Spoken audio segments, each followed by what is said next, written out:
बारिश की रात की कहानी।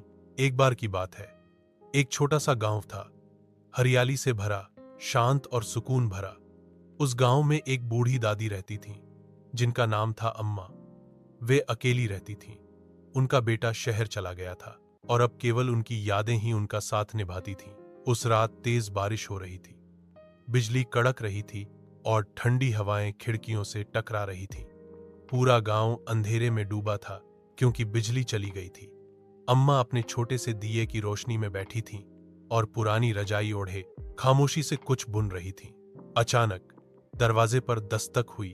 धक धक धक। अम्मा चौंकी। इतनी रात को कौन आ सकता है? उन्होंने धीरे धीरे दरवाजा खोला। बाहर एक भीगा हुआ, कांपता हुआ लड़का खड़ा था।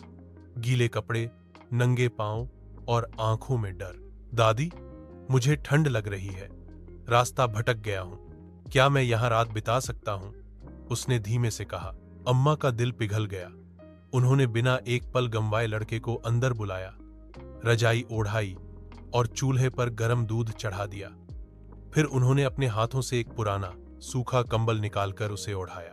लड़का थरथराते हुए बोला, आपने मेरी जान बचा ली। मैं कहीं दूर के गांव से आया हूं। मां, पिता नहीं है, बस काम की तलाश में निकला था और रास्ता खो गया।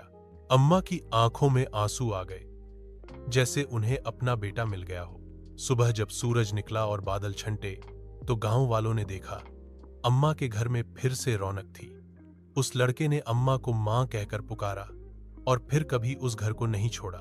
सीख: बारिश की रात कभी कभी जिंदगी में उम्मीद की किरण बनकर आती है। अजनबी से मिलना, दिल का दरवाजा खोलना, यही असली इंसानियत है।